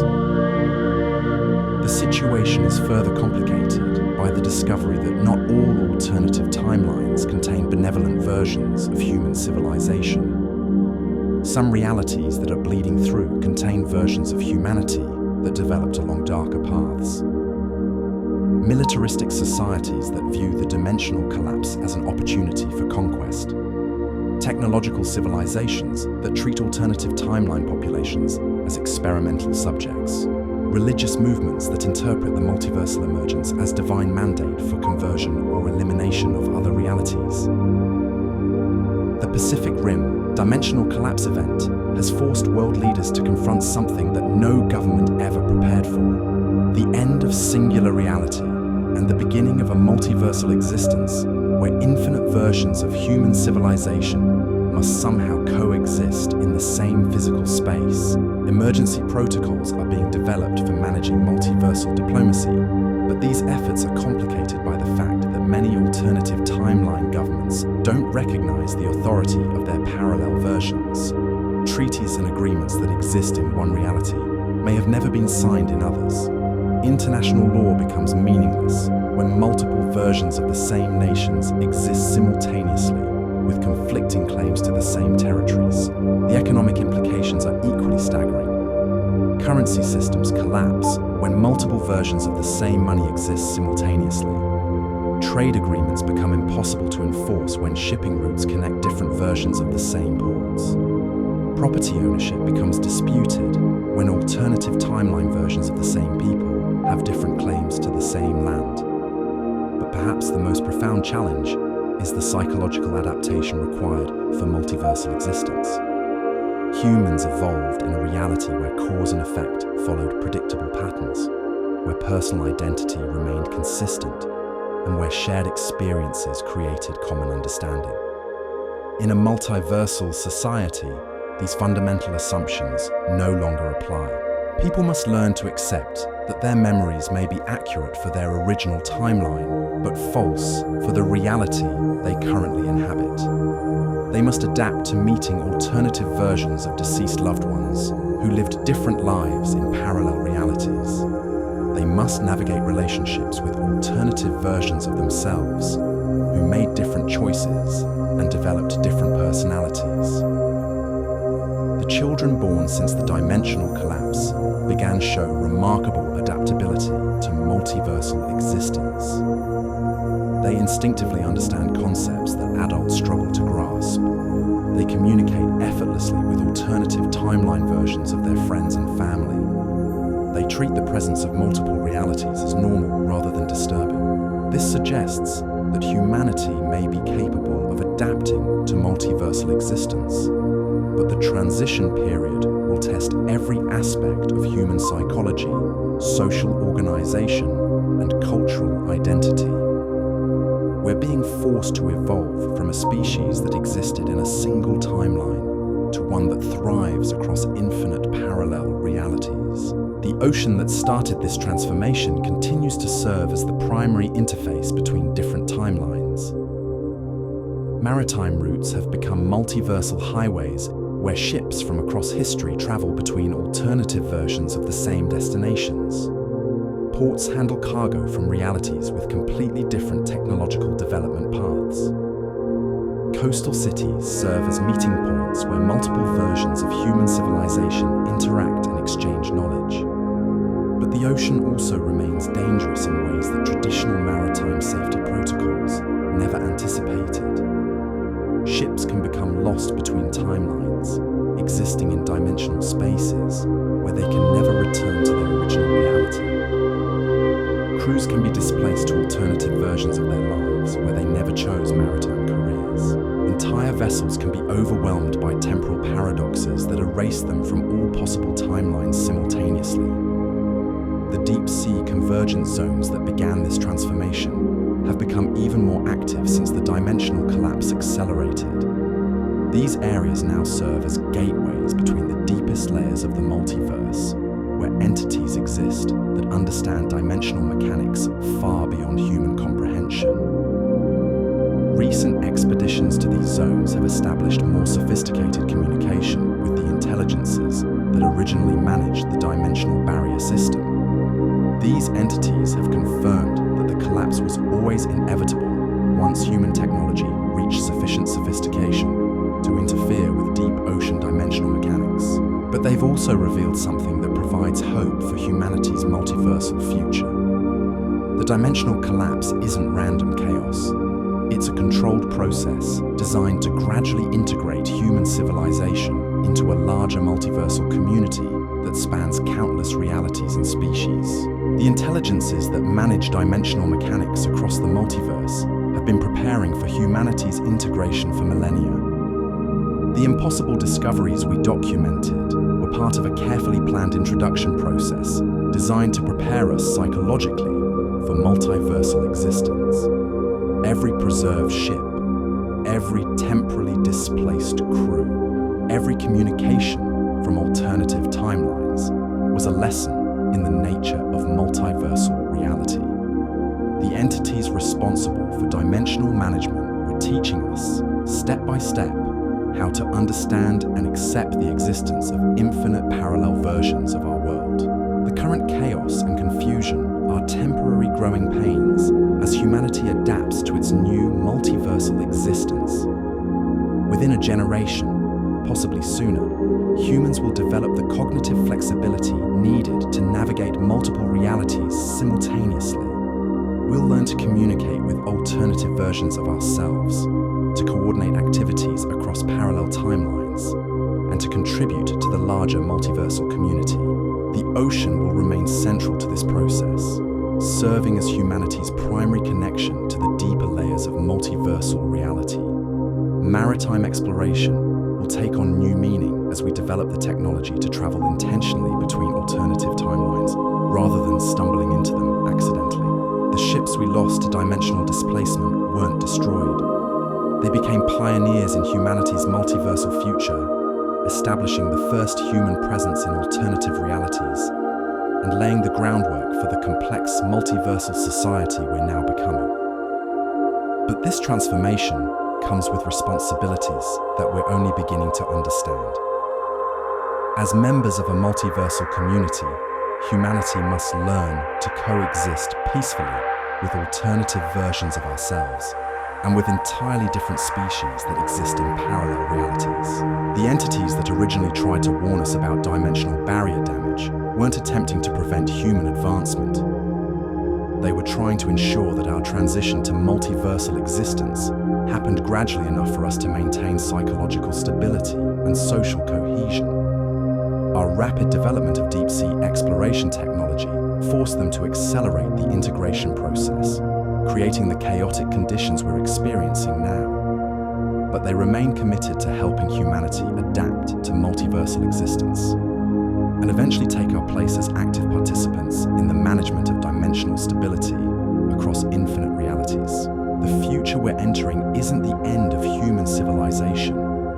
It's the beginning of humanity's role in a multiversal community that spans dimensions we can't yet imagine. The ocean that revealed this transformation will continue to serve as our gateway to infinite possibilities, infinite versions of ourselves, and infinite opportunities to grow beyond the limitations of single timeline existence. The abyss that we thought was staring back at us was actually reaching out to welcome us home to a larger reality where the impossible becomes everyday experience and where the boundaries between dream and reality dissolve into something far more beautiful and complex than we ever dared to imagine. The stories I've shared tonight represent humanity's first stumbling steps into a multiversal existence that will define our species for millennia to come. The deep ocean will always hold secrets, but now we understand that those secrets aren't meant to frighten us. They're meant to prepare us for the infinite wonders that await in the depths of the multiverse itself.